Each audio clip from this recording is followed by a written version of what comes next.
আপনারা একটু পরিবেশ করে দেন, সবাই তার জায়গাটা একটু পরিবর্তন করেন তো দেখি।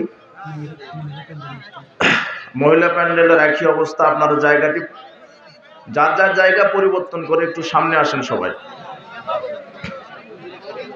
এরও একটা ফজিলত আছে, এতক্ষণ যে জায়গায় বসেছিলেন আরেকটি নতুন জায়গায় বসেন। আপনারা বিশৃঙ্খলা করেন না।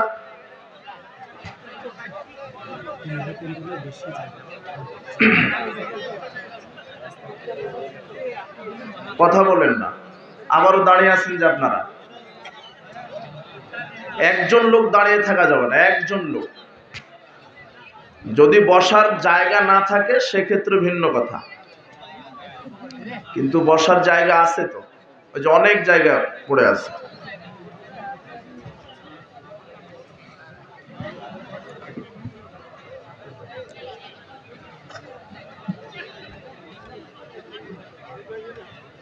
পরিবেশটা সুন্দর রাখবেন।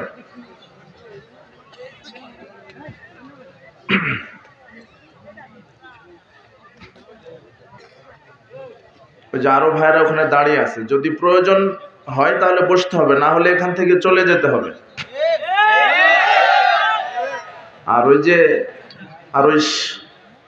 এটা দ্বিতীয় বার্ষিক না, তার মানে দ্বিতীয় অভিজ্ঞতা আছে। আর এই বাজার কেন, বাজারে এই যে সব ল্যাংটা নারী আর এই বিড়ি সিগারেটও বিক্রি হচ্ছে, দেখে আসলাম। এই ল্যাংটা নারীগুলিও ঘুরছে, ও যে ওখানে কি জানি কিনছে। এগুলি আগামী থেকে এইভাবে দোকানপাট বন্ধ মানে কারফৌজারি হবে, যে আগামী বছর থেকে প্রোগ্রাম করলে মাহফিল কমিটি দোকানপাট বসা নিষিদ্ধ করে দিবে।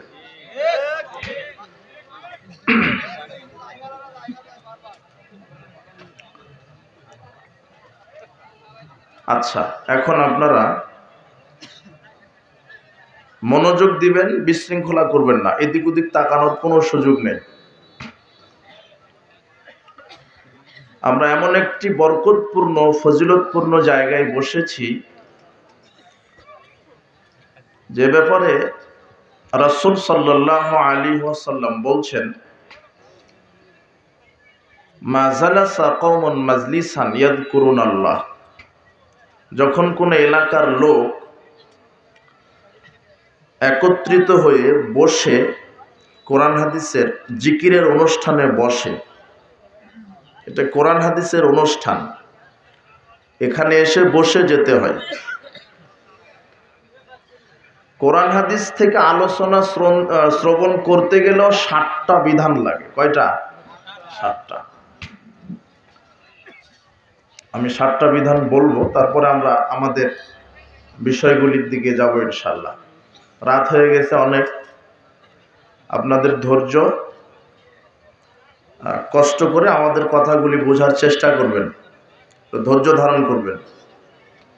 আর আমি কিন্তু ওইভাবে বক্তব্য দিতে জানি না, মানে ওয়াজ করতে জানি না, আমি কিন্তু মুফাসসির না। কিছু সুর দিয়ে বা আকর্ষণীয় ভঙ্গিতে কিছু আপনাদেরকে বলবো ওরকম না। আমার কথা একটু কষ্ট করে ধৈর্য সহকারে শুনতে হবে। আচ্ছা, এখন অনেক ভাইয়ের আরো দাঁড়িয়ে আছে, বসার জায়গা নাই।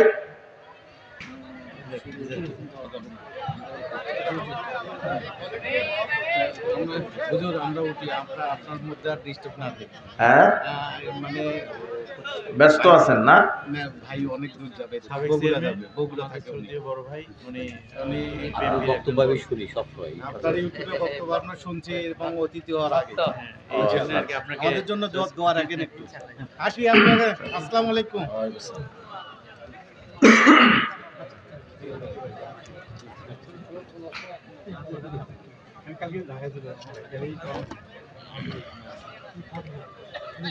আচ্ছা, ঠিক আছে, আর কোনো কথা নয়।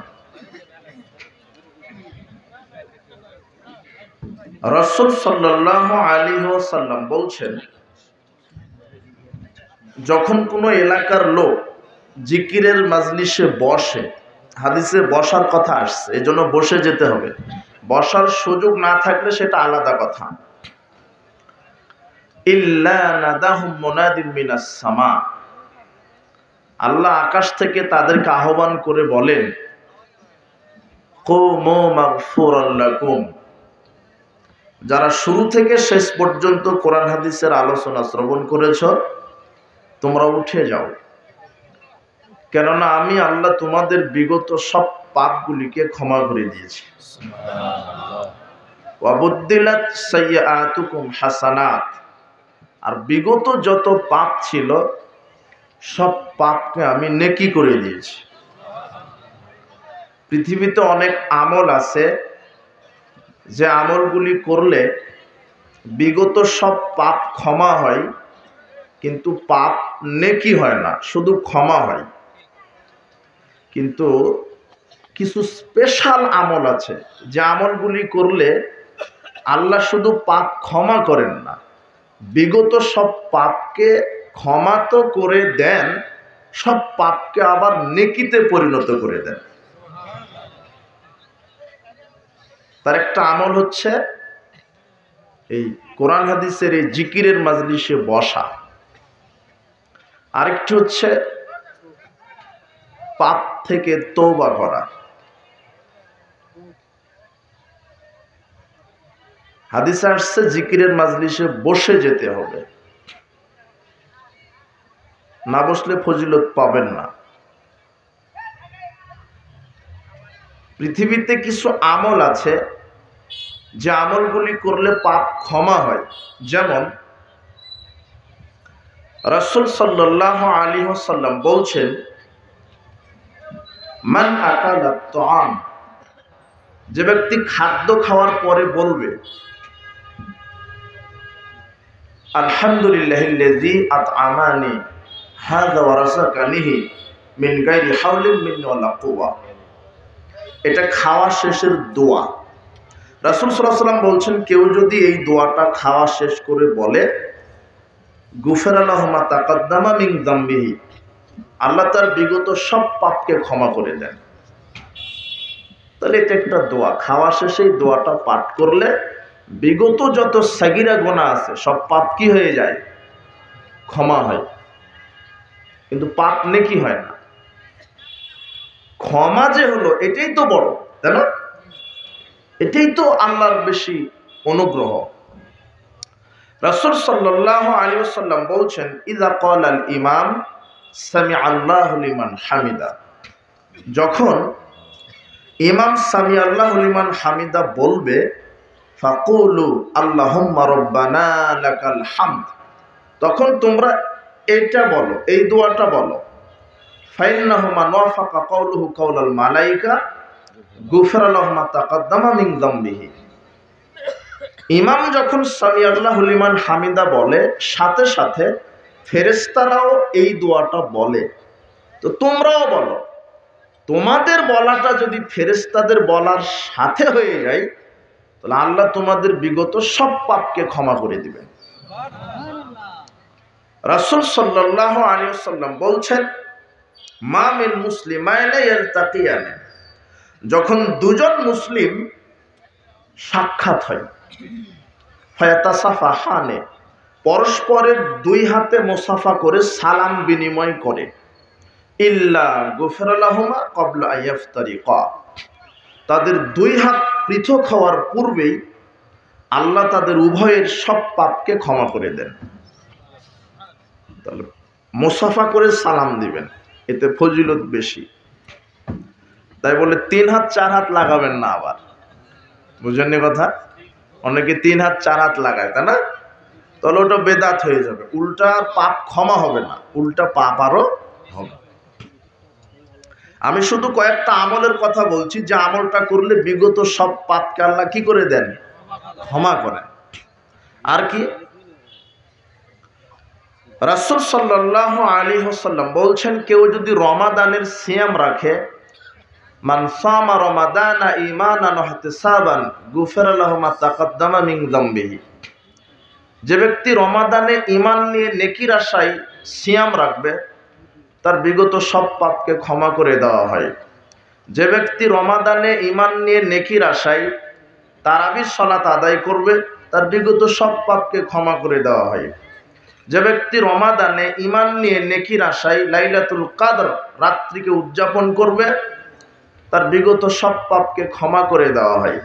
তিনি বলছেন যে কেউ যদি হজ করে, হজ যদি কবুল হয়, তাহলে আল্লাহ তার বিগত সব পাপকে ক্ষমা করে দেন। তিনি বলছেন কেউ যদি হিজরত করে, আল্লাহ তার বিগত সব পাপকে ক্ষমা করে দেন। তিনি বলছেন কেউ যদি ইসলাম কবুল করে, আল্লাহ তার বিগত সব পাপকে ক্ষমা করে দেন। সব পাপ ক্ষমা হয়ে যাচ্ছে, কিন্তু পাপ নেকি হচ্ছে না, তাই না? আচ্ছা, রাসূল সাল্লাল্লাহু আলাইহি ওয়াসাল্লাম বলছেন ইযা আমানাল ইমাম ফাআমিনু, যখন ইমাম আমিন বলবে তখন তোমরাও আমিন বলো। কখন? সূরা ফাতিহা শেষ করে যখন ইমাম কি বলবে? আমিন। তখন তোমরা আমিন বলো। ফাইন্নাহু মান ওয়াফাকা তামিনুহু তামিনাল মালায়েকা গুফিরা লাহু মা তাকাদ্দামা মিন যামবিহি। ইমামের আমিন বলার সাথে সাথে ফেরেশতারাও বলে, তোমরাও বলো। তোমাদের তিনজনের আমিন যদি একসাথে হয়ে যায়, আল্লাহ তোমাদের বিগত সব পাপকে ক্ষমা করে দিবেন। পাপ ক্ষমা হচ্ছে। আবার রাসূল সাল্লাল্লাহু আলাইহি ওয়াসাল্লাম বলছেন, কোন মুসলিম, কোন বান্দা বান্দি যদি সালাতে দাঁড়ায়, সালাতে দাঁড়ানোর সাথে সাথে তার সব পাপকে দুই কাঁধে উপস্থিত করা হয়। যখন সেজদায় চলে যায়, সব পাপ মাটিতে ঝরে পড়ে যায়।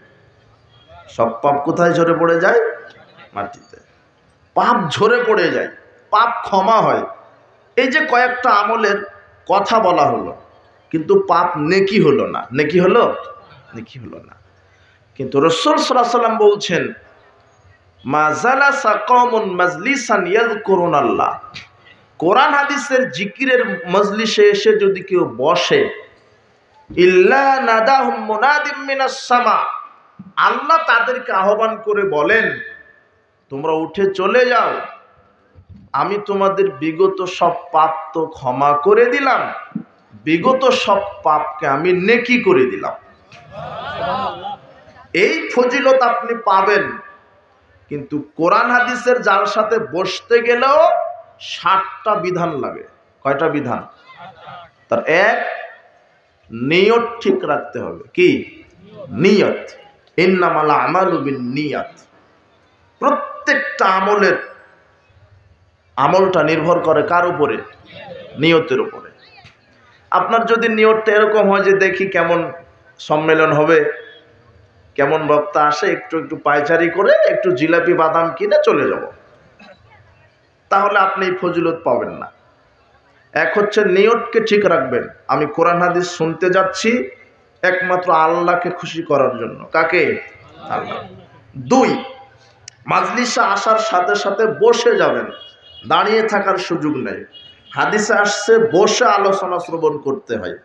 তিন, মনোযোগ দিয়ে আলোচনা শ্রবণ করতে হবে। যদি এদিক ওদিক করেন, হাসাহাসি করেন, বাদাম খান, কথা বুঝেননি, এদিক ওদিক করছেন, হাসাহাসি করছেন, অমনোযোগী, রাসূল সাল্লাল্লাহু আলাইহি ওয়াসাল্লাম বলছেন ইন্নাল্লাহা লা ইয়াকবালু মিনাল আমাল ইল্লা মা কানা লাহু খালিসান আবতুগিয়া বিহি ওয়াজহু। ওই ব্যক্তির আমল আল্লাহ কবুল করেন না যে ব্যক্তি ইখলাসের সাথে আমল করে না, মনোযোগের সাথে আমল করে না, উদাসীন, তাহলে এর আমল কবুল করবেন না। তাহলে 3 নম্বর হচ্ছে মনোযোগ সহকারে আলোচনা শ্রবণ করতে হবে। 4, তাসবিহ তাহলিল করবেন, সুবহানাল্লাহ, আলহামদুলিল্লাহ, লা ইলাহা ইল্লাল্লাহ, আল্লাহু আকবার, এভাবে মাঝে মাঝে তাসবিহ পাঠ করবেন। 5, আপনার বৈধ যত আশা আকাঙ্ক্ষা সব চাইবেন, আল্লাহর কাছে বলবেন। কি চাইবেন আপনি? আল্লাহর কাছে চাইবেন, আল্লাহ তুমি আমার পাপ ক্ষমা করে দাও। এটা চাওয়া হলো না? আল্লাহ তুমি আমার পিতামাতা মারা গেছে, তাদের কবর শাস্তি মাফ করে দাও। আল্লাহ আমার পিতামাতা অসুস্থ, তাদেরকে আরোগ্যতা দান করো। আল্লাহ আমি ব্যবসায়িক, আমার ব্যবসাতে বারাকা দান করো। আমি চাকরিজীবী, আমার চাকরিতে বারাকা দান করো। আমি কৃষক, আমার কৃষিতে বারাকা দান করো। আমি ছাত্র, আমার মেধা প্রজ্ঞা বাড়িয়ে দাও। ইসলামের আলোকে আমার মেধা প্রজ্ঞা বাড়িয়ে দাও। আল্লাহ তুমি আমার হালাল রুজির ব্যবস্থা করে দাও। আল্লাহ তুমি আমাকে নেক স্ত্রী দান করো। কি এগুলো চাওয়ার হচ্ছে কার কাছে? আল্লাহর কাছে। রাসূল সাল্লাল্লাহু আলাইহি ওয়াসাল্লাম বলছেন মাজলিসে বসলে আল্লাহর কাছে চাইবে, আল্লাহ তুমি আমাকে দীর্ঘ সুস্থ নেক হায়াত দান করো, দীর্ঘ নেক হায়াতে যেন সঠিক ঈমান আমলের উপরে কায়েম থাকতে পারি সেই তৌফিক দান করো, মৃত্যুর সময় যেন সঠিক ঈমান নিয়ে কবরে যেতে পারি সেই তৌফিক দান করো, তুমি আমাকে জান্নাতুল ফেরদাউসের মেহমান হিসেবে কবুল করো। এগুলি চাইতে হয়, এই মাজলিসে এসে চাইতে হয়। 6 নম্বর মাজলিসের কাফফারা, জান্নাত চাইবেন, জাহান্নাম থেকে বাঁচতে চাইবেন। 6 নম্বর আদব মাজলিসের কাফফারা আছে। রাসূল সাল্লাল্লাহু আলাইহি ওয়াসাল্লাম বলছেন, এই সাহাবীগণ যখন তোমরা কোনো মাজলিসে বসবে তখন কাফফারা আদায় করো। কি? এই দোয়াটা বলো, রব্বিক ফিরলি ওয়া তুব আলাইয়া ইন্নাকা আনতাত তাওয়াবুল গফুর। আল্লাহ আমাকে ক্ষমা করো, আমার তওবা কবুল করো, তুমি ক্ষমাকারী, তুমি তওবা কবুলকারী। আরবিতে না জানলে বাংলাতে অন্তত বলবেন, আল্লাহর কাছে ক্ষমা চাইবেন, আল্লাহর কাছে জান্নাত চাইবেন, আল্লাহর কাছে জাহান্নাম থেকে বাঁচতে চাইবেন। আপনার এই মাহফিলের চতুর্দিকে ফেরেশতারা আমাদেরকে ঘিরে এখন বসে আছেন, তারা পাহারা দিচ্ছেন আমাদেরকে। যখন আমরা উঠে চলে যাব ফেরেশতারা আল্লাহর কাছে চলে যাবেন, তখন ফেরেশতাদেরকে আল্লাহ জিজ্ঞাসা করবেন, মিন আয়না জিতুম, তোমরা কোথায় থেকে আসলে? তখন এই ফেরেশতারা বলবে, জিনা মিন ইনদি ইবাদান লাকা ফিল আরদে। ওই যে ওই সিঙ্গা একটা কোরআন হাদিসের মাজলিস হচ্ছিল, সেখানে আমরা ছিলাম। তো তারা আপনার তাসবিহ পড়েছে, জিকির করেছে, জান্নাত চেয়েছে, জাহান্নাম থেকে বাঁচতে চেয়েছে, পাপ থেকে ক্ষমা চেয়েছে। তখন আল্লাহ ফেরেশতাদেরকে বলবেন, উশহিদুকুম, তোমরা সাক্ষ্য থাকো, কাদ গাফারতু লাহুম, ওই মাজলিসের যত নারী পুরুষ আমার কাছে ক্ষমা চেয়েছে আমি তাদের সবাইকে ক্ষমা করে দিলাম। ওয়া আতাইতুহুম মা সাআলু, তারা যা চেয়েছে আমি তাদেরকে সবই দিয়ে দিলাম। ওয়া আজারতুহুম মিম্মা ইস্তাজারু, তারা আমার কাছে জাহান্নাম থেকে বাঁচতে চেয়েছে আমি তাদেরকে জাহান্নাম থেকেও বাঁচিয়ে দিলাম। ফেরেশতারা বলবে, আল্লাহ ফিহিম ফুলানুন আব্দুন খত্তা, ওখানে একজন বড় পাপীও বসেছিল, ইন্নামা মারাফা জালাসা মাহুম, লোকটা রাস্তা দিয়ে যাওয়ার সময়তে সেও বসে পড়েছে। আল্লাহ বলবেন তখন ফেরেশতাদেরকে, শোনো, কত বড় পাপী আমি দেখব না, আমি তাকেও ক্ষমা করে দিলাম। এই হচ্ছে এই মাজলিস। তাহলে 6টা আদব হলো। আর একটা শেষ আদব হচ্ছে ওঠার পূর্বেই দোয়া পাঠ করা। কানা রাসূলুল্লাহ সাল্লাল্লাহু আলাইহি ওয়াসাল্লাম বিআখিরাতি ইয়াকুলু ইযা আরাদা ইয়াকুমা মিনাল মাজলিস, আবু দাউদের 4859 নম্বর হাদিস। আবু বারজা আল আসলামী রাদিয়াল্লাহু আনহু বলছেন, রাসূল সাল্লাল্লাহু আলাইহি ওয়াসাল্লাম যখন কোনো মাজলিস ভঙ্গ করতে চাইতেন, ইচ্ছা করতেন যে শেষ করে দেব মাজলিস, তখন এই দোয়াটা পাঠ করতেন। দোয়াটা কি? সুবহানাকা আল্লাহুম্মা বিহামদিকা আশহাদু আল্লা ইলাহা ইল্লা আনতা আস্তাগফিরুকা ওয়া আতুবু ইলাইক। এটা মাজলিস শেষ করার দোয়া। যদিও এই দোয়াটা রাসূল সাল্লাল্লাহু আলাইহি ওয়াসাল্লাম অনেক জায়গাতে বলেছেন, আমরা এটা আলোচনা করব ইনশাআল্লাহ। এই দোয়াটা পাঠ করে উঠতে হবে। এই দোয়াটা যদি পাঠ করেন তাহলে মাজলিসের যত আপনার অজান্তে বা জানা অবস্থায় যত ভুল ত্রুটি হয়েছে ওগুলি ক্ষমা না চাইতে আল্লাহ ক্ষমা করে দিবেন। আর যত নেকি হয়েছে সব নেকিকে আল্লাহ মোহরাঙ্কিত করবেন। লাম ইউকসার ইলা ইয়াউমিল কিয়ামাহ, কিয়ামত পর্যন্ত আল্লাহ নিজে সংরক্ষণ করে রাখবেন। আপনার নেকি আল্লাহ নিজে সংরক্ষণ করে রাখবেন যদি এই দোয়া পাঠ করে উঠে যেতে পারেন। অনেকে আগেই উঠে চলে যায়। মানে মাজলিসের যে আদব, আমি কয়টা আদব বললাম? 7টা। শুধু কোরআন হাদিস শুনতে লাগে 7টা আদব। এটা আমার গবেষণায়, আরো থাকতে পারে, অন্তত 7টা পুরা করবেন। আল্লাহ আমাদেরকে তৌফিক দান করুন। আর আমার বক্তব্যের বিষয় কি বললাম মনে আছে তা না? দলিল বা প্রমাণ। দলিল বুঝেন কিনা দেখেন। আমি টাঙ্গাইল থেকে এসে আপনাদেরকে বলছি যে এই যে মাঠ, এখানে যে আপনারা বসে আছেন, এই মাঠটা আমার, এই মাঠের মালিক, এই জমির মালিক আমি। তখন আপনারা আমার কাছে কি চাইবেন? দলিল চাইবেন, তাই না? যে আপনার, তাহলে কি দেখান? দলিল দেখান। কিন্তু এখানে আর একটা কথা আছে। আমি আপনার এই গোবিন্দগঞ্জে গিয়ে মোহরির কাছে গিয়ে একটা দলিল আমি তৈরি করে নিয়ে আসছি। একটা দলিল তৈরি করে আমি নিয়ে আসছি, নিয়ে এসে বলছে এই যে দলিল। তাহলে ওটা কি হলো? জাল হলো, তাই না? তার মানে দলিল কি হয়? জাল হয়। সভাপতি সাহেবের কাছে 1000 টাকা নোট আর আমার কাছে 1000 টাকা নোট। তো সভাপতি সাহেবের 1000 নোট পুলিশ অফিসার চেক করছে, আমারটাও চেক করছে, করার পর আমাকে জেলখানায় নিয়ে গেল আর ওনাকে নিয়ে গেল না। তা আমার অপরাধ কি, ওনার অপরাধ কি? ওনারও 1000 টাকা নোট, আমারও 1000 টাকা নোট, কিন্তু আমার কি অপরাধ? ওনাকে নিয়ে গেল না থানায়, আমাকে নিয়ে গেল কেন? হ্যাঁ, আমার টাকা কি জাল। তার মানে টাকা কি হয়? তার দলিলও কি হয়? জাল হয়। তো আজকে এই উপমহাদেশে বা পৃথিবীতে যারা অধিকাংশ মানুষ যেটাকে ইসলাম মনে করছে, অধিকাংশ মানুষ জাল ইসলাম মেনে চলছে। এখন জাল ইসলাম, সঠিক ইসলামটা জানেই না। আবার কিছু কিছু আমল আছে তার দলিলও নাই, জাল দলিলও নাই, তবুও চলছে। আমাদের এটা বুঝতে হবে যে আমল করতে গেলে তার দলিল লাগবে। কি লাগবে? দলিল। আমরা এটাই এদেশের মানুষকে এখনো বোঝাতে পারিনি যে আমল করতে গেলে কি লাগে? দলিল লাগে। কিন্তু অধিকাংশ আমাদের দেশের মানুষ আমল করে কোন দলিলের ভিত্তিতে?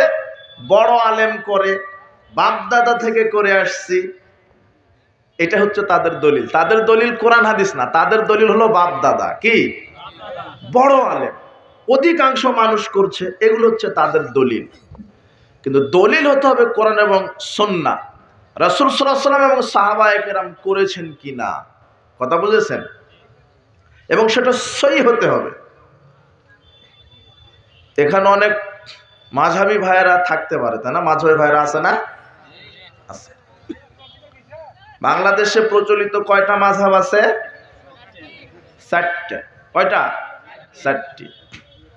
তার একটা প্রসিদ্ধ মাযহাব হচ্ছে হানাফি মাযহাব, তাই না? এরপরে মালিকি, এরপরে শাফি, এরপরে হাম্বলি। কয়টা হলো? 4টি।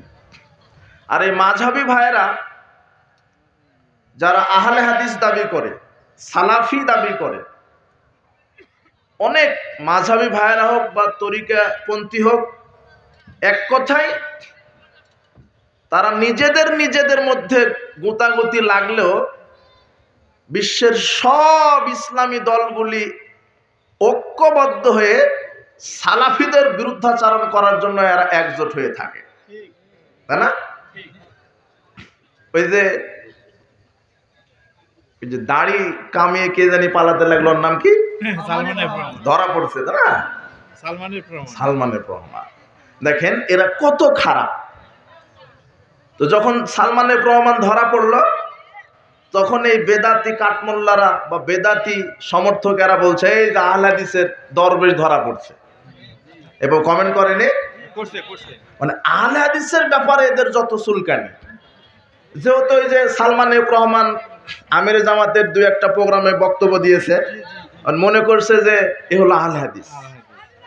কথা বুঝতে পেরেছেন? তো এই বাচ্চারা, এই কে কথা বলে? দেখো তো, তোমরা দেখো, খুব সাইলেন্ট।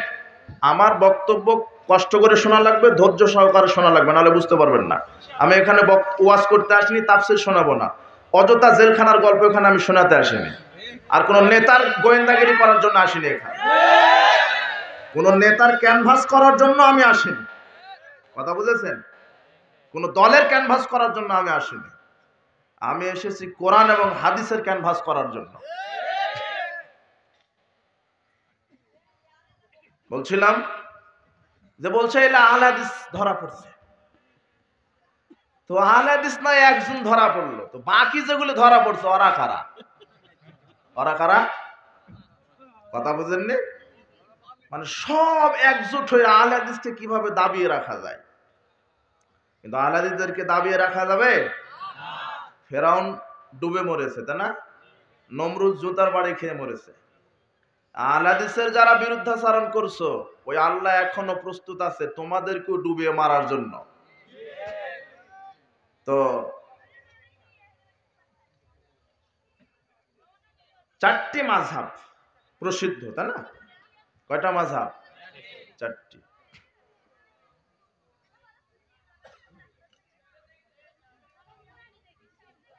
ইমাম আবু হানিফা রাহিমাহুল্লাহ তিনি বলছেন, ইযা সাহহাল হাদিস ফাহুয়া মাযহাবি, যেটা সহিহ হাদিস সেটা আমার মাযহাব।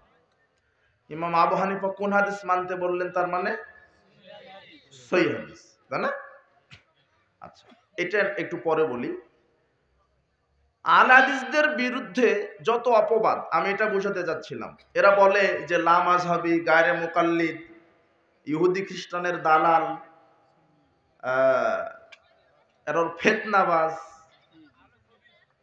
আহলে খবিস না বলছে, আহলে খবিস। তারপরে এই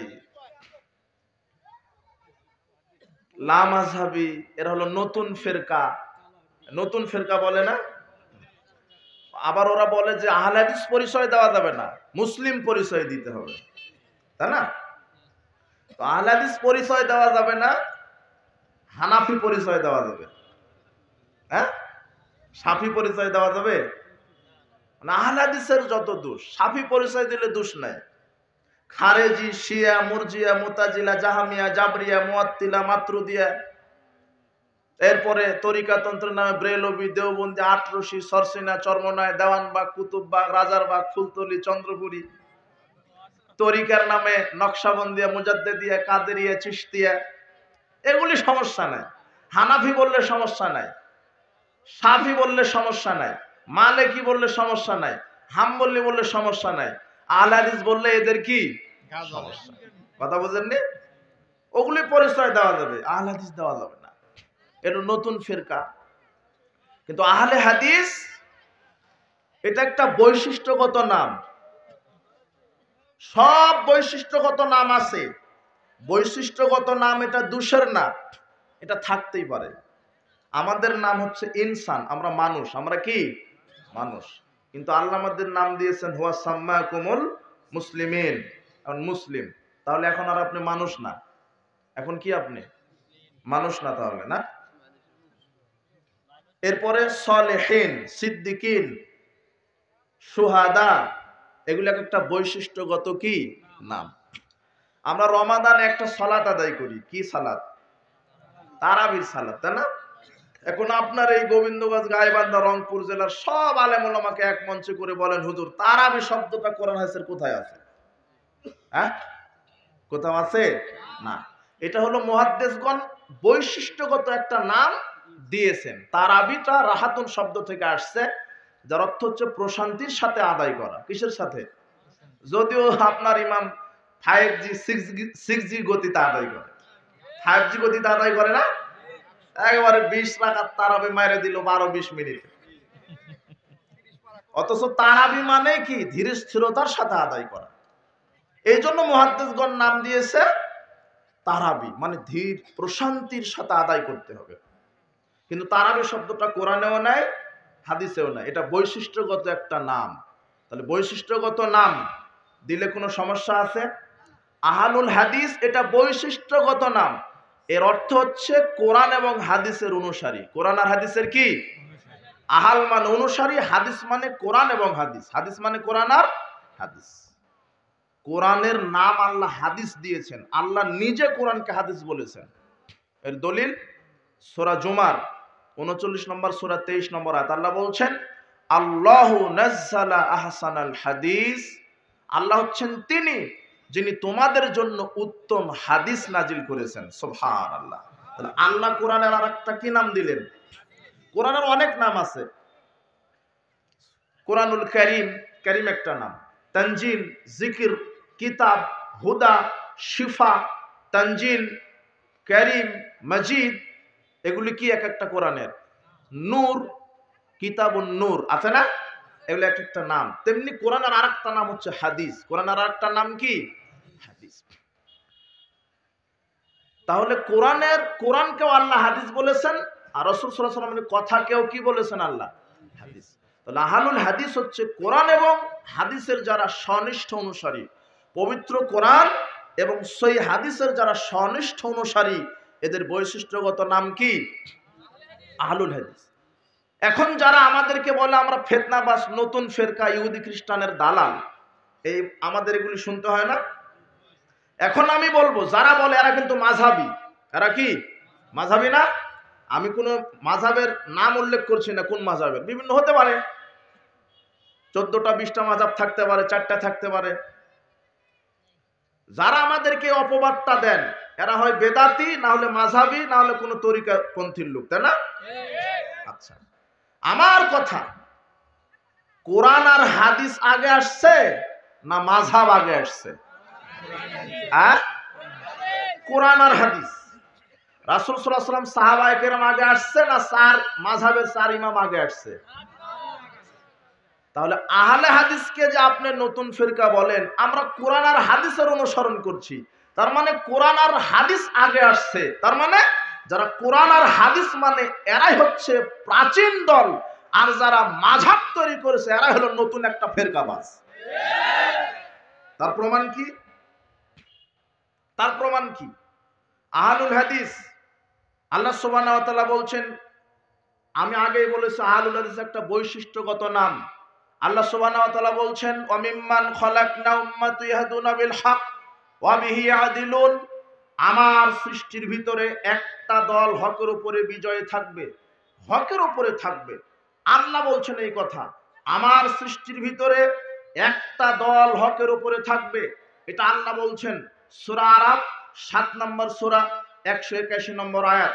এবার রাসূল সাল্লাল্লাহু আলাইহি ওয়াসাল্লাম বলছেন, সহিহ মুসলিমের 1920 নম্বর হাদিস, লা তাযহালু তায়ফাতুম মিন উম্মতি যাহিরিনা আলাল হক লা ইয়াদুররুহুম মান খাযালাহুম হাত্তা ইয়াতামরুল্লাহি ওয়া হুম কাযালিক। রাসূল সাল্লাল্লাহু বলছেন, চিরদিন আমার উম্মতের মধ্যে একটি দল কিয়ামত পর্যন্ত বিজয় থাকবে, পরিত্যাগকারীরা তাদের কোনো ক্ষতি করতে পারবে না, তারা ওইভাবেই থাকবে, ওদের উপরে কিয়ামত অবতীর্ণ হবে, কিয়ামত পর্যন্ত তারা হকের উপরে বিজয় থাকবে। আমার উম্মতের মধ্যে কয়টা দল? একটা। রাসূল সাল্লাল্লাহু আলাইহি ওয়াসাল্লাম বললেন একটি দল, আল্লাহ বললেন একটি দল। আব্দুল্লাহ ইবনে আমর রাদিয়াল্লাহু আনহু বলছেন, হাদিসটা তিরমিজিতে 2641 নম্বর হাদিস, রাসূল সাল্লাল্লাহু আলাইহি ওয়াসাল্লাম বলেছেন, লা ইয়াতিয়ান্নাল উম্মতি মা তালা বানি ইসরাইল, আমার উম্মতের ওই অবস্থা হবে যে অবস্থা বানি ইসরাইল কওমের হয়েছিল।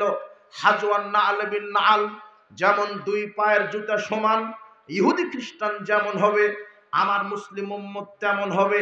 হাত্তা ইন কানা মিনহুম মান আতা উম্মাহু আলানিয়া, যদি বানি ইসরাইল জাতি তাদের মায়ের সাথে জেনা করে থাকে, লা কানা ফি উম্মতি মাসনাউ জালিক, তাহলে আমি মুহাম্মদ সাল্লাল্লাহু আলাইহি ওয়াসাল্লামের মুসলিম উম্মতগণ, আমার উম্মতের মধ্যে যারা মুসলিম, এরাও মায়ের সাথে জেনা করার মতো পাপ করবে। হাদিসটা অত্যন্ত জটিল ও কঠিন, ভয়াবহ। রাসূল সাল্লাল্লাহু আলাইহি ওয়াসাল্লাম তিরমিজির 2641 নম্বর হাদিসে বলছেন, ইহুদি খ্রিস্টান যেমন হবে আমার মুসলিম উম্মত তেমন হবে। ইহুদি খ্রিস্টান যদি মায়ের সাথে জেনা করে, মুসলিমরাও মায়ের সাথে জেনা করবে। তার আশ্চর্য, পৃথিবীতে দুইটা পাপ আছে, যেই দুইটা পাপের মাধ্যমে মুসলিম জাতি মায়ের সাথে জেনা করার মতো পাপ করছে। এক, রাসূল সাল্লাল্লাহু আলাইহি ওয়াসাল্লাম বলছেন, দিরহামু রিবা ইয়াকুলহু রাজুল ওয়া হুয়া ইয়ালাম মিন আসাদ্দি মিন সালাসাতি জিনিয়াতান। রাসূল সাল্লাল্লাহু আলাইহি ওয়াসাল্লাম বলছেন, দিরহামু রিবা, যে ব্যক্তি 1 টাকা 1 দিরহাম জেনে শুনে সুদ ভক্ষণ করবে, 1 দিরহাম যে ব্যক্তি জেনে শুনে সুদ ভক্ষণ করবে, 36 বার জেনা করলে যেই পাপ হয় তার চাইতে সে বেশি পাপ করবে। কয় টাকা সুদ? আবু হুরায়রা রাদিয়াল্লাহু আনহু বলছেন, রাসূল সাল্লাল্লাহু আলাইহি ওয়াসাল্লাম বলেছেন, আর রিবা সাবুনা জুজান, সুদের পাপের 70টি স্তর আছে। আইসারুহা আয়ানকাহ রাজুল উম্মাহু, সবচেয়ে ছোট স্তর হলো নিজের মায়ের সাথে জেনা করা। তাহলে মুসলমানেরা মায়ের সাথে জেনার মতো পাপ করে না? এদিকে সুদ নাই মনে হয়, সুদখোর নাই, সুদের ব্যবসা নাই, বা সুদী ব্যাংক নাই, না আছে? আমি কি বোঝাতে পারছি আপনাদেরকে যে রাসূল সাল্লাল্লাহু আলাইহি ওয়াসাল্লাম বলছেন, ইহুদি খ্রিস্টান যদি মায়ের সাথে জেনা করে, আমার মুসলিম উম্মতগণ মায়ের সাথে জেনার মতো পাপ করবে। তার একটা কি পাপ করে? সুদ। আর 1 টাকা সুদ খেলে 36 বারেরও বেশি জেনার মতো পাপ হয়। তা ওটা কার সাথে? মায়ের সাথে। এই হাদিসটা মিথ্যা নাকি সঠিক আছে? সঠিক আছে। আব্দুল্লাহ ইবনে আব্বাস রাদিয়াল্লাহু আনহু বলছেন, রাসূল সাল্লাল্লাহু আলাইহি ওয়াসাল্লাম বলেছেন, আল খামরু উম্মুল ফাওয়াহিশ, মাদক সেবন করা অশ্লীল কাজের মূল, ওয়াকবারুল কাবাইর, সবচেয়ে বড় পাপ। মদ পান করা সবচেয়ে বড় পাপ। যত কাবিরা গুনাহ আছে, কাবিরা গুনাহের মধ্যে একটা কাবিরা বড় পাপ। ফামান শারবাহা, যে ব্যক্তি মদ পান করলো, ওয়াকালা উম্মিহি ওয়া খালাতিহি ওয়া আম্মাতিহি, সে তার মা, খালা, ফুপুর সাথে জিনা করলো। কি বুঝলেন? যে ব্যক্তি মাদক সেবন করলো, সে কয়টা নারীর সাথে জিনা করলো? 3টা। মাদক কি? যেটা খেলে মানুষ মাতলামি করে, যেটা খেলে মানুষ পাগল হয়ে যায়, যেটা খেলে মানুষের হিতাহিত জ্ঞান ঠিক থাকে না, ওটাই কি? মদ। আল্লাহ বলছেন, ইয়া আইয়ুহাল্লাযিনা আমানু ইন্নামাল খামরু, হে বিশ্বাসীগণ, আমি মদকে হারাম করলাম। আল্লাহ কোরআনে মদের নাম নিয়েছেন, কিন্তু কোন জিনিস মদ এই নাম নেননি। শুধু বলেছেন মদ হারাম, কিন্তু কোন কোন জিনিসটা মদ এই নাম নেওয়া হয়নি। আল্লাহ রাসূল সাল্লাল্লাহু আলাইহি ওয়াসাল্লাম বলছেন, কুল্লু মুসকিরিন খামরুন, কুল্লু খামরিন হারাম। প্রত্যেকটা নেশা সৃষ্টি করে এমন বস্তুটা মদ, আর প্রত্যেক মদ হচ্ছে হারাম। তার মানে যেটা খেলে নেশা হয় ওটাই হলো মদ, যেটা খেলে কি হয়? নেশা হয়, ওটাই কি? মদ। মদের কিন্তু নাম নাই কোরআন হাদিসে। ওই যে ইয়াবা, beer, whisky, champagne, vodka, pethidine, আপনার আর কি আছে, তারি, গাঁজা, বিড়ি, সিগারেট, জর্দাগুল, এগুলির কোনো নাম আছে নাকি কোরআনে? আমরা যে বলছি এগুলি মদ, তার মানে রাসূল সাল্লাল্লাহু আলাইহি ওয়াসাল্লাম সংজ্ঞা দিয়েছেন কি? যেটা খেলে মানুষ মাতলামি করে, যেটা খেলে কি করে? বিয়ার, হুইস্কি, হেরোইন, প্যাথেডিন, এগুলি কি রাসায়নিক দ্রব্য, মাদক না? এগুলি খেলে মানুষের মাথা ঠিক থাকে না, মাতাল হয়ে যায়, কারণ এর ভিতরে মাদক আছে। এখন হয়তো অনেক যুবকেরা বলতে পারে যে আপনি যে সিরিয়ালে বললেন বিড়ি, সিগারেট, জর্দাগুলের কথা, তো এগুলো তো মদ নয়, কেননা এগুলি মাতলামি করি না। তো আমরা যে বিড়ি, সিগারেট, জর্দা খাই, আমাদের মাথা ঠিকই থাকে, আমরা পাগল হই না। কিন্তু রাসূল সাল্লাল্লাহু আলাইহি ওয়াসাল্লাম বলছেন, মাসকারা কাসিরু ফাকালিলহু হারাম, যেই জিনিসটা বেশি পরিমাণ খেলে মানুষ পাগল হয়ে যায়, তার অনুপরিমাণ খাওয়াটাও কি? যুবক, তুমি বিড়ি খাও, তুমি সিগারেট খাও, মুরব্বী, মৌলভী সাহেব, মসজিদের খতিব হুজুর সাহেব, আপনাকে বলছি, আপনি জর্দা খান, আপনি বুড়া মানুষ, আপনি জর্দা খান, আপনি মুরব্বী জর্দা দিয়ে পান খান, আপনি পানের সাথে 1 গ্রাম 2 গ্রাম জর্দা খান, কিন্তু আপনাকে যদি একসাথে 200-250 গ্রাম জর্দা খাইয়ে দেওয়া হয়, আপনিও পাগল হয়ে যাবেন।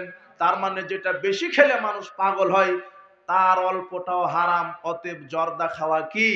হারাম। জর্দার ভিতরে মাদক আছে।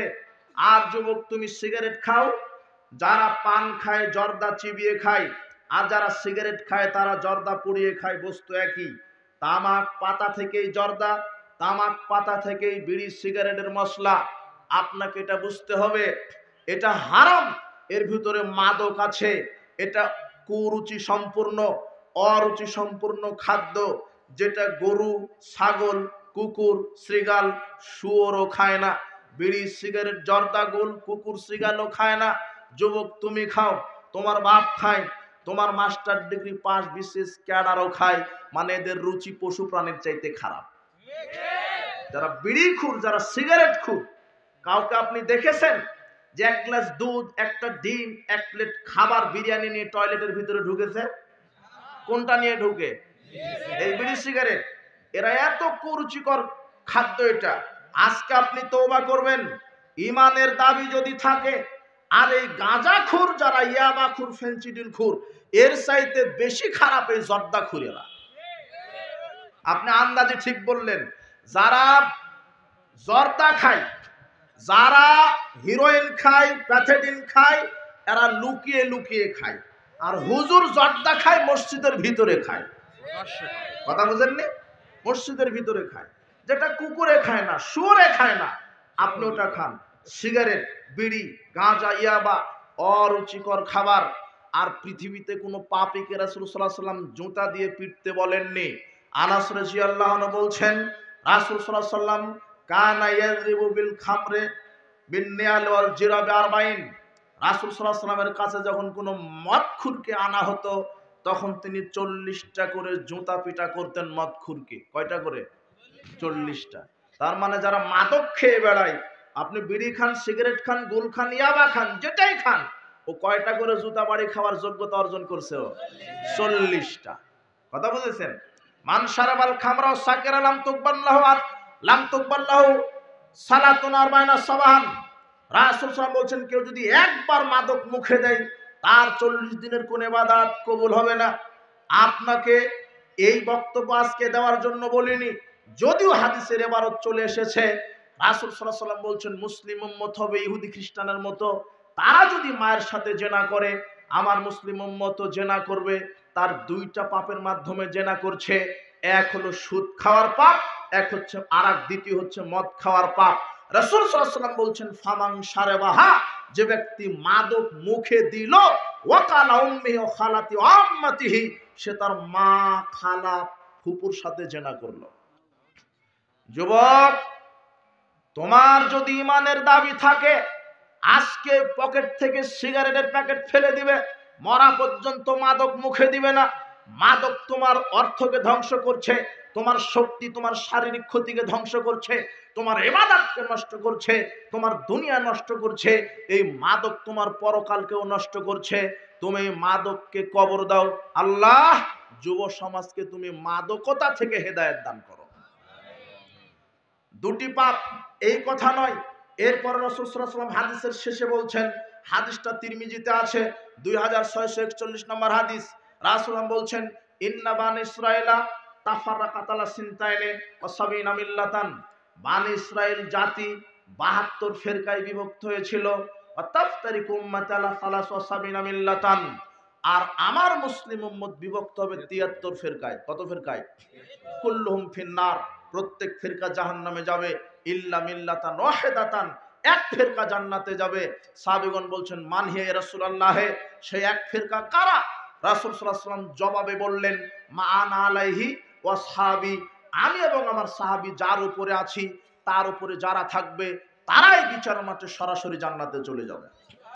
সাহাবীগণ এবং রাসূল সাল্লাল্লাহু আলাইহি ওয়াসাল্লাম কোরআন এবং হাদিসের উপরে ছিল, আমাদেরকেও থাকতে হবে কার উপরে? কোরআন আর হাদিসের উপরে। এক ফিরকা, রাসূল সাল্লাল্লাহু আলাইহি ওয়াসাল্লাম ওই নাজাত প্রাপ্ত ফিরকার নাম বলে যাননি, বৈশিষ্ট্য বলেছেন। বৈশিষ্ট্য কি? যারা জন্ম থেকে মৃত্যু পর্যন্ত সার্বিক জীবনে যারা কোরআন আর হাদিসকে মানবে, ওরাই হবে সরাসরি জান্নাত প্রাপ্ত দল। আপনি কি জন্ম থেকে মৃত্যু পর্যন্ত কোরআন হাদিস মানেন? জি না। এদেশের অধিকাংশ মুসলিম মুনাফিক, এদেশের অধিকাংশ মুসলিম মুনাফিক, এরা সার্বিক জীবন ইসলাম মানে না। এরা ইসলাম বলতে শুধু মনে করেছে শুধু মসজিদে সালাত আদায় করা, ফজরের পরে কোরআন তেলাওয়াত করা, টাকা থাকলে যাকাত দেওয়া, টাকা থাকলে হজ করা, আর তাসবিহ দানা টিপা। এটাই মনে করেছে বাংলাদেশের অধিকাংশ মানুষ। ধর্ম বলতে, ইসলাম বলতে, ইবাদত বলতে শুধু মসজিদে সালাত আদায় করা বুঝেছে, আর রমাদানে সিয়াম পালন করার নাম বুঝেছে। কিন্তু ইবাদত বলতে শুধু সালাত সিয়ামের নাম নয়। ইবাদত কি? ইবাদত হচ্ছে একজন মানুষ তার জন্ম থেকে মৃত্যু পর্যন্ত যা কিছু করবে সেখানে আল্লাহর বিধান অনুযায়ী করতে হবে। এর নাম হলো ইসলাম, এর নাম হলো ইবাদত। আল্লাহ সুবহানাহু ওয়া তাআলা বলছেন ইন্নাদ দীনা ইনদাল্লাহিল ইসলাম, আমার কাছে মনোনীত দিন হচ্ছে ইসলাম। ওয়া মা ইয়াবতাগি গায়রাল ইসলামি দীনান ফালাইউকবালা মিনহু ওয়া হুয়া ফিল আখিরাতি মিনাল খাসিরিন।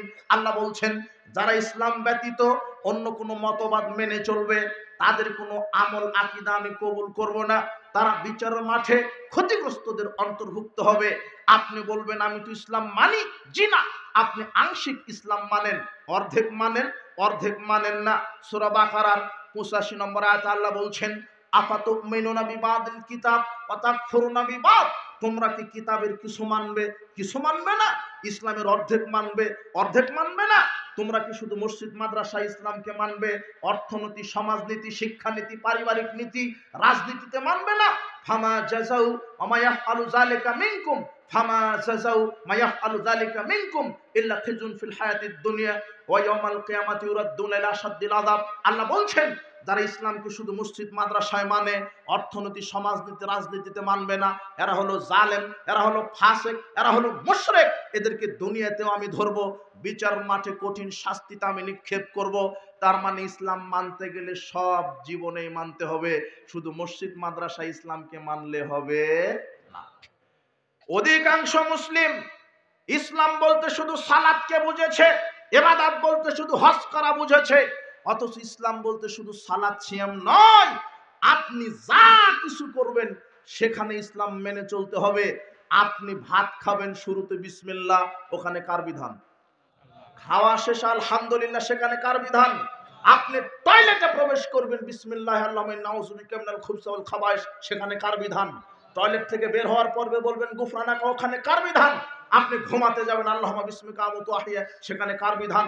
আপনি ঘুম থেকে ওঠার পরে বলবেন আলহামদুলিল্লাহিল্লাযী আহইয়ানা বাদা মা আমাতানা ওয়া ইলাইহিন নুশুর, ওখানেও কার বিধান?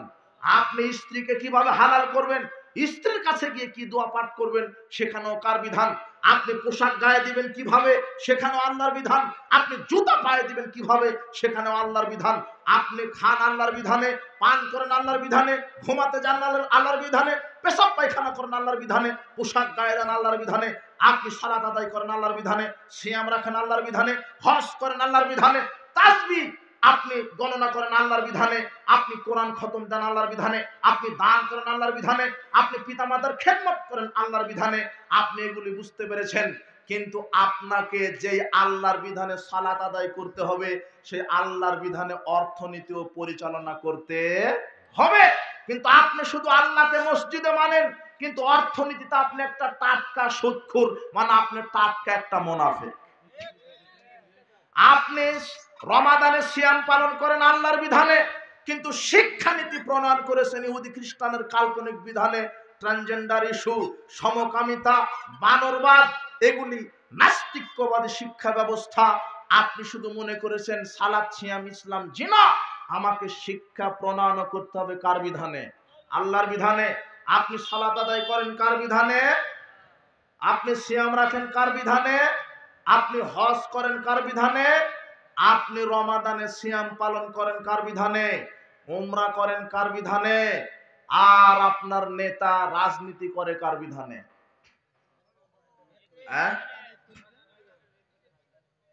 এদেশের অধিকাংশ মানুষের জানা নাই, শুধু ইসলাম ইবাদত বলতে শুধু তাসবিহ দানা টিপার নাম মনে করেছে ইসলাম, জি না, আমি যে আল্লাহর বিধানে তাসবিহ পাঠ করব, ওই আল্লাহর বিধান আমাকে রাজনীতিও করতে হবে। ইসলাম পরিপূর্ণ জীবন বিধান, ইসলাম পরিপূর্ণ জীবন বিধান। আমার রাজনীতি হবে ইসলামী খেলাফা, আমার রাজনীতি হবে ইসলামী শরিয়া। ইহুদি খ্রিস্টানের পচা মতবাদ আমার রাজনীতি হতে পারে না। কিন্তু অধিকাংশ মানুষ রাসূল সাল্লাল্লাহু আলাইহি সাল্লামের মতবাদ, রাসূল সাল্লাল্লাহু আলাইহি সাল্লামের আদর্শকে কবর দিয়েছে। কশিন কালো মুসলিম জাতি ইহুদি খ্রিস্টানের মতবাদকে মেনে নিতে পারে না। আমাকে আল্লাহর বিধানে হজ করতে হবে, আল্লাহর বিধানে রাজনীতি করতে হবে। আল্লাহ নিজে কোরআন মাজিদে রাজনীতি শিখিয়েছেন। আল্লাহ বলছেন মুহাম্মদ সাল্লাল্লাহু আলাইহি সাল্লামকে, বলছেন মুহাম্মদ সাল্লাল্লাহু আলাইহি সাল্লামকে আল্লাহ রাজনীতি শিখাচ্ছেন। কি? সূরা মায়েদার 49 নম্বর আয়াতে বলছেন ওয়ানিহকুম বাইনাহুম বিমা আনজালাল্লাহ, হে মুহাম্মদ, আমি যেটা নাজিল করেছি কোরআন আর হাদিস, এর মাধ্যমে তুমি জাতিকে পরিচালনা করো, বিচার ফায়সালা করো।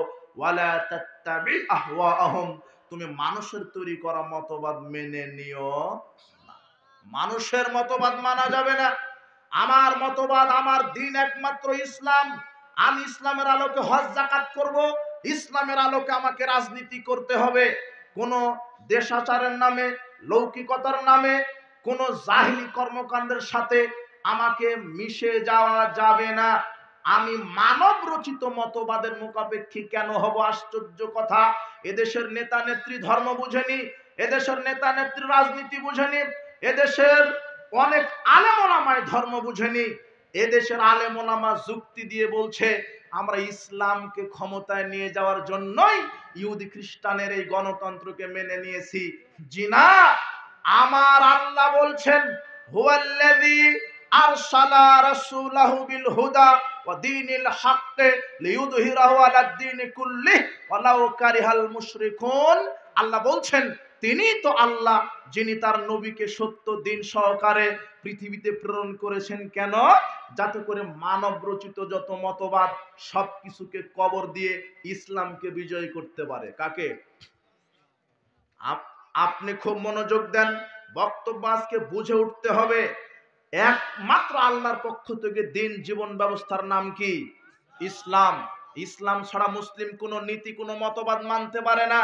কিন্তু আজকে দাড়ি টুপি লাগিয়ে ইহুদি খ্রিস্টানের বস্তা পচা মতবাদের উপরে ভিত্তি করে ইহুদি খ্রিস্টানের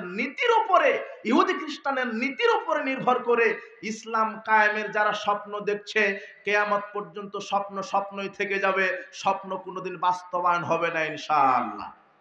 আপনি বুঝেননি? আশ্চর্য কথা, ইহুদি খ্রিস্টানের পচা মতবাদে ইসলাম কায়েম হবে না। আজকে ন্যাশনালিজম, জাতীয়তাবাদ, সেকুলারিজম, ডেমোক্রেসি, ক্যাপিটালিজম, কমিউনিজম, এই ইহুদি খ্রিস্টানের তৈরি করা মতবাদের উপরে অধিকাংশ নেতা রাজনীতিতে বিশ্বাসী। বাংলাদেশে আজ পর্যন্ত যত নেতা এসেছে প্রায় ছিল সেকুলার নেতা। এরা সেকুলার রাজনীতিতে বিশ্বাসী। সেকুলারিজমটা কি?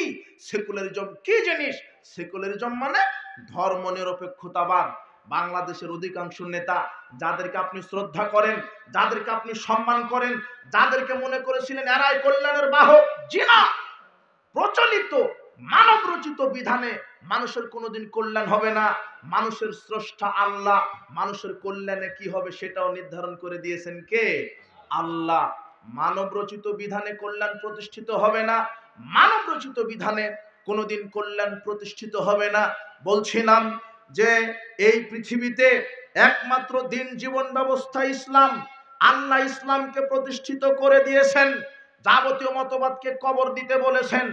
আজকে এদেশের অধিকাংশ নেতা নেত্রী সেকুলার রাজনীতিতে বিশ্বাসী।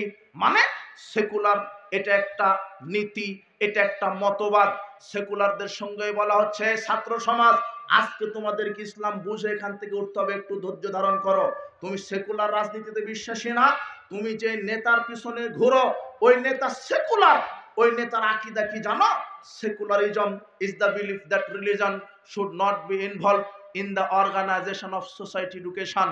সেকুলার নেতাদের আকীদা কি জানো?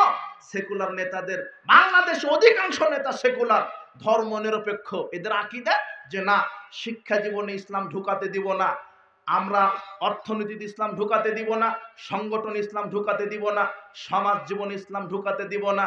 Religion should not be allowed to come into politics. আমরা রাজনীতিতে ইসলাম ঢুকাতে দিব না। রাজনীতিতে যদি ইসলাম ধর্ম ঢুকায় দিই তাহলে আমরা বড় বড় বোতল খেতেও পারবো না, জনগণের টাকা চুরিও করতে পারবো না।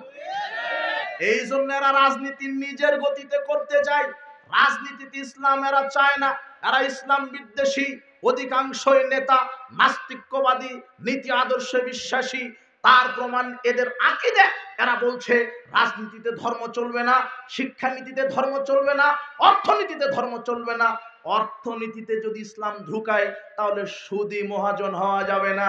রাজনীতিতে যদি ইসলাম ঢুকায় চুরি করা যাবে না। It is merely a matter between man and God. ধর্মটা কি? শুধু মসজিদ মাদ্রাসায় মানুষ নম নম করবে এতটুকুন ধর্ম? জিনা। ধর্ম হচ্ছে মসজিদেও আল্লাহর বিধান দিয়ে সালাত, রাজনীতিতেও আল্লাহর বিধানে রাজনীতি। এটাই হলো ধর্ম। কিন্তু সেকুলারদের এই অন্ধ আকীদা, অন্ধ যুক্তিতে বাংলাদেশের যুব সমাজ আজকে পঙ্গু হয়েছে। আজকে দেশের অধিকাংশ নেতা এই ডেমোক্রেসি, গণতান্ত্রিক রাজনীতিতে বিশ্বাসী। তোমার নেতাকে আবার উপাধি দিয়েছে মাদার অফ ডেমোক্রেসি। জিনা। ডেমোক্রেসি, গণতন্ত্র এর প্রবক্তা হচ্ছে আব্রাহাম লিঙ্কন, খ্রিস্টান মানুষ। আব্রাহাম লিঙ্কন খ্রিস্টান মানুষ। আমার নেতা মুহাম্মদ সাল্লাল্লাহু আলাইহি সাল্লাম, আমি রাজনীতি করব মুহাম্মদ সাল্লাল্লাহু আলাইহি সাল্লামের শিখানো রাজনীতি, ইসলামী খেলাফা।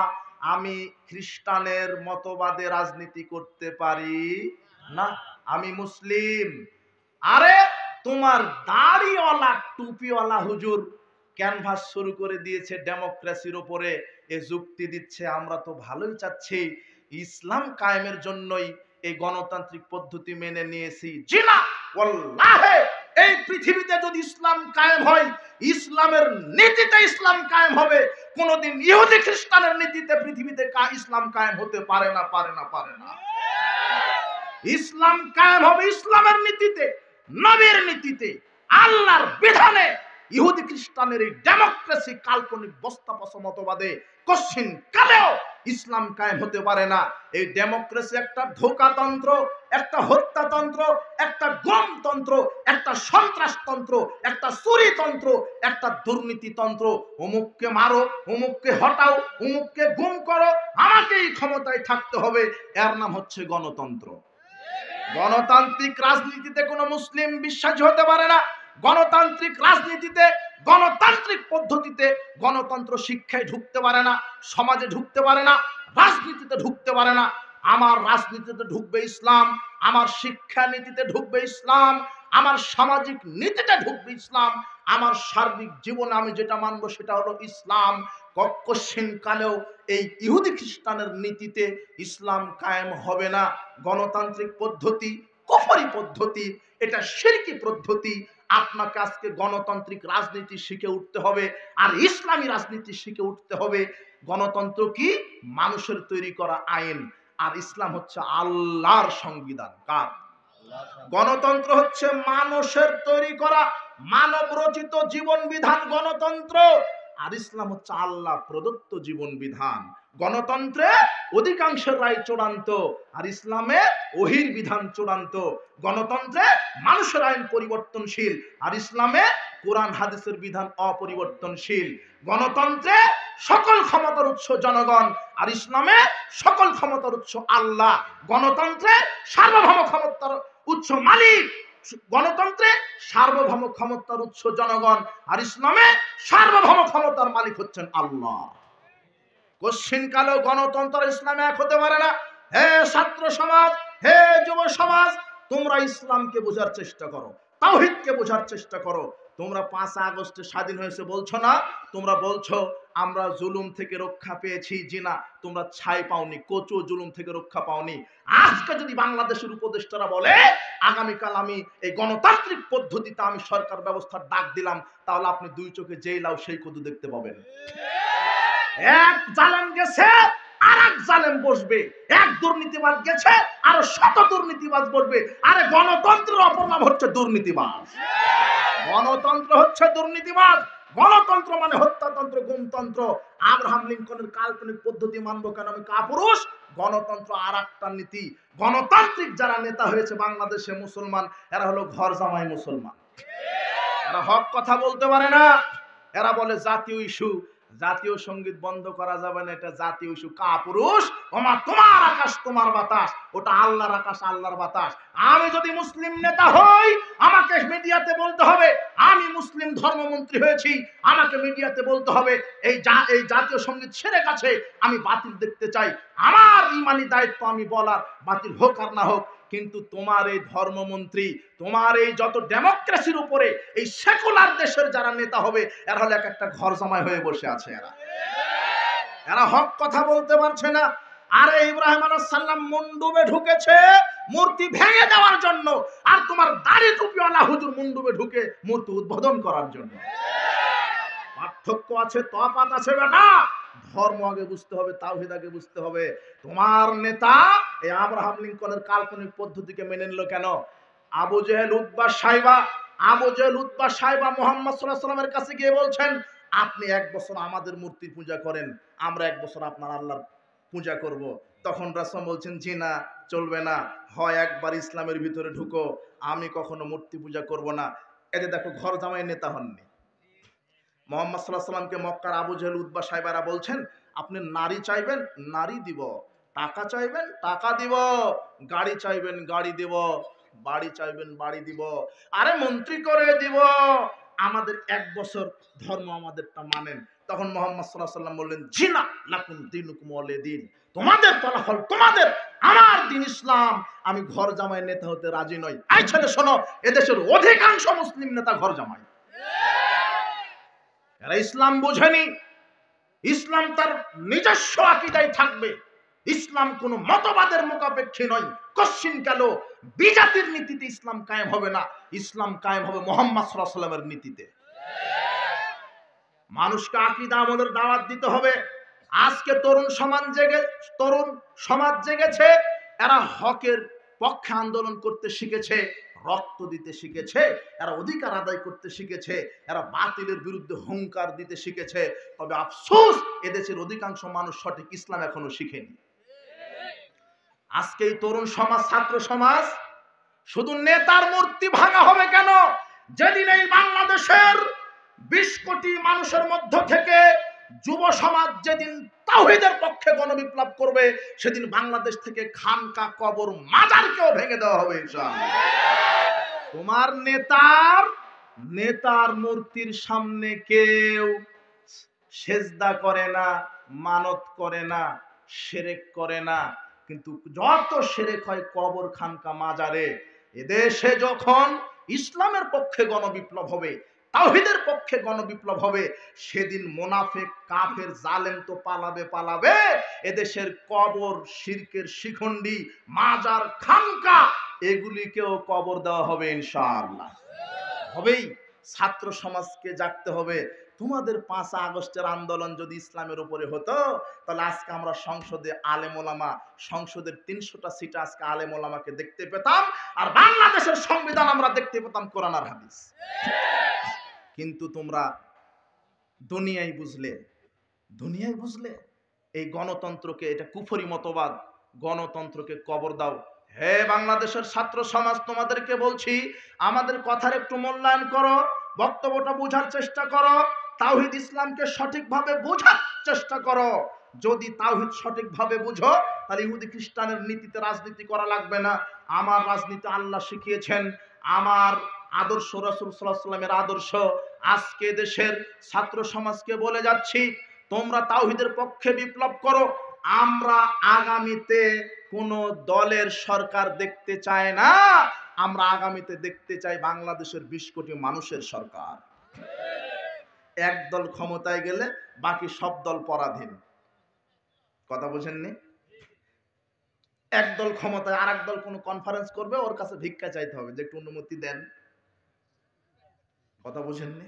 এই দলীয় সংকীর্ণতা চলবে না। দলীয় রাজনীতিকে বাংলাদেশ থেকে কবর দিতে হবে। আমরা দলীয় সরকার চাই না, আমরা চাই জনগণের সরকার। আমরা জনগণের সরকার চাই, আমরা স্বাধীনতা চাই, আমরা শান্তি পেতে চাই।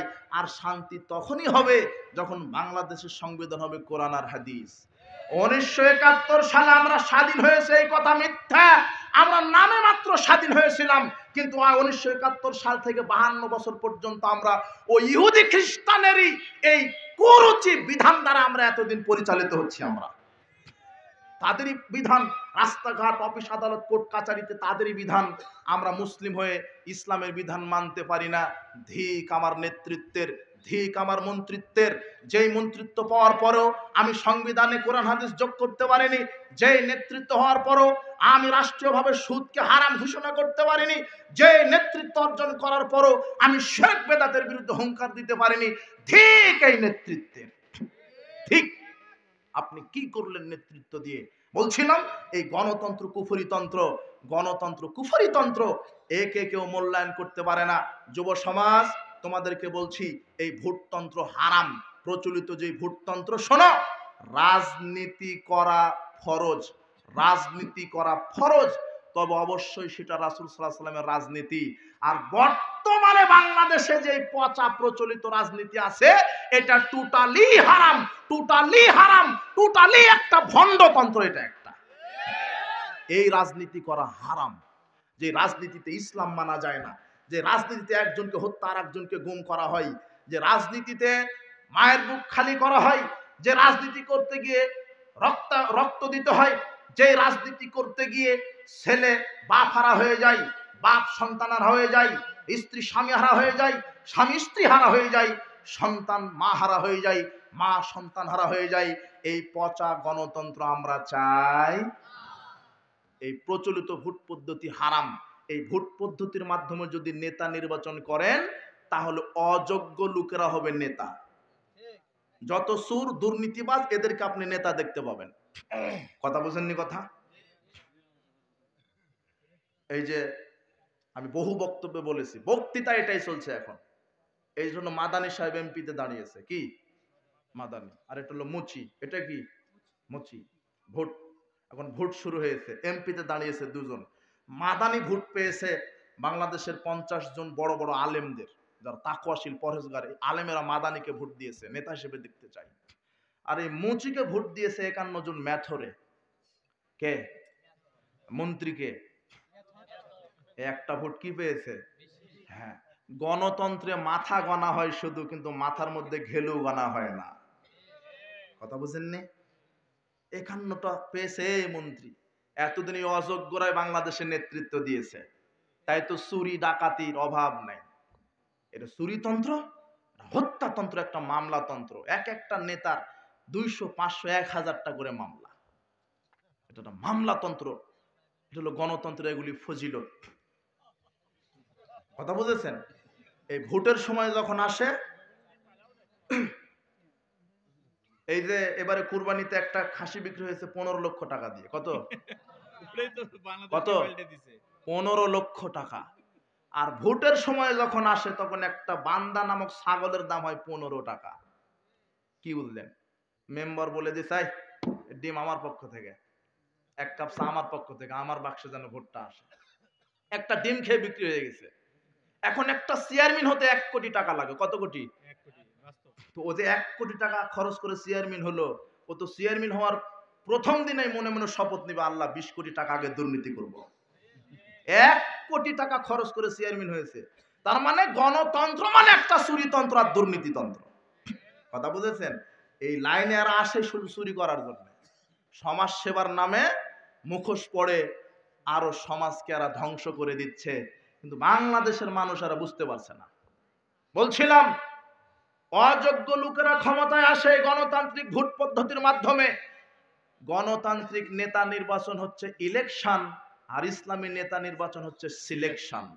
ইলেকশন মানে এই যে পচা ভোট পদ্ধতি, একজন টাকা দিয়ে আর একজনকে গুম করে কিনে নিয়ে অযোগ্য লোক নেতা হবে, কিন্তু সিলেকশনে এর কোনো সুযোগ নাই। ইসলামের নেতা নির্বাচন হলে 1 সেকেন্ড লাগবে না।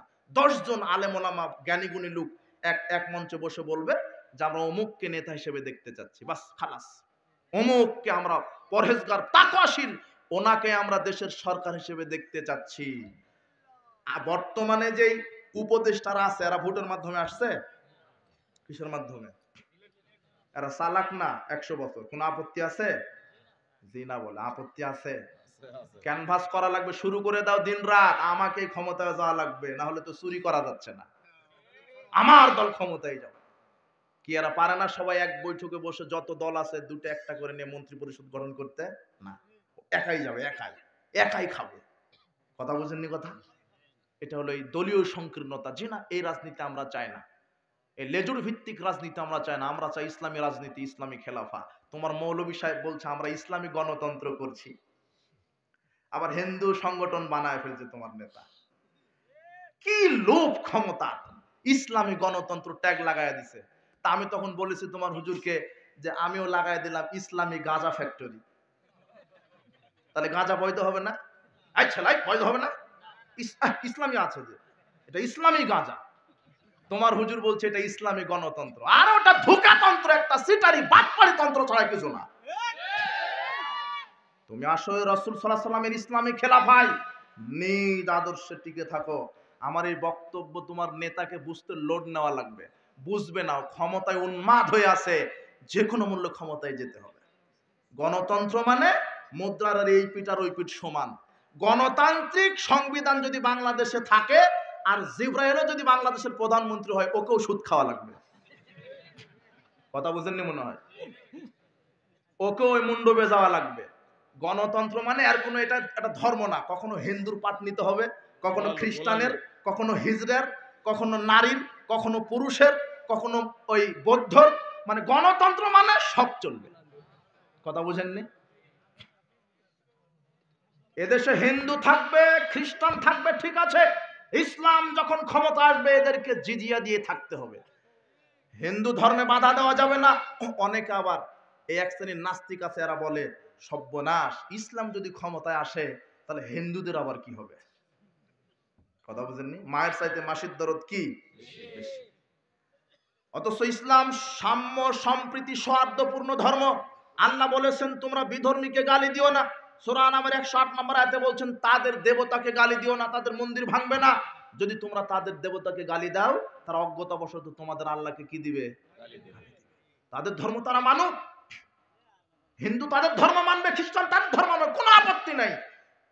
দুই একটা ভোটের লোভে তোমার হুজুর ফতোয়া মেরে দিতে, দরকার হয় মাদ্রাসার ছাত্র মণ্ডপ পাহারা দিবে, মারে দিল ফতোয়া। ওই জন্য ওই নেতাকে আমি বলেছি ক্লাস 1-এ ভর্তি হতে হবে, আমার আনাকুম জানাকুম শিখে ফতোয়া দিতে হবে জাতির সামনে। এক সেকেন্ডের জন্য কোন মুসলমান কোন বিজাতি ধর্মকে সহযোগিতা করতে পারে না, এক সেকেন্ডের জন্য। মুসলমানের ছেলে মণ্ডপে যাবে মানে হিন্দু কি মারা গেল, তাদের ধর্ম তারা পালন করুক। কোন মুসলমানের বাচ্চা কোন বিজাতি ধর্মকে এক সেকেন্ডের জন্য সহযোগিতা করতে পারে? মাত্র দুই একটা ভোটের লোভে ফতোয়া মেরে দিল, ক্ষমতায় যাওয়া লাগবে, একটাই সোজা কথা। কথা বুঝেননি কথা? দেশের নেতা নেত্রী ইসলাম না মেনে কোনো উপায় নাই। কল্যাণ পেতে গেলে ইসলাম, কল্যাণ যদি পেতে চান, শান্তি যদি পেতে চান, তাহলে ইসলাম। এই গণতান্ত্রিক কাল্পনিক পচা, এই নাস্তিক্যবাদী এই ভোট পদ্ধতি, এই গণতান্ত্রিক পদ্ধতিকে সমর্থন করবেন না। এই প্রচলিত ভোট পদ্ধতি হারাম, ভোট দেওয়াও হারাম, ভোটের ক্যানভাস করা হারাম। গণতন্ত্রের এক গণতান্ত্রিক পদ্ধতিতে 1 সেকেন্ড ব্যয় করা হারাম। আপনি ঠিক বললেও ঠিক, না বললেও ঠিক। কথা বুঝেছেন? এই পর্যন্ত বক্তব্য শেষ। ইসলাম বোঝাতে গিয়ে আমি এতটুকুন বললাম। আমি বললাম ইসলাম শুধু সালাত আদায় করার নাম নয়, ইসলাম শুধু হজ করার নাম নয়। আমি হজ করব যার বিধানে, রাজনীতিও করতে হবে তার বিধানে। চলবে না এগুলি চুরি তন্ত্র, হত্যাতন্ত্র বন্ধ করে দিতে হবে। কি লিখছে এখন আমরা শেষ করে দিই না? প্রশ্ন উত্তর দিবেন না, কত প্রশ্ন, রাত হয়ে গেছে।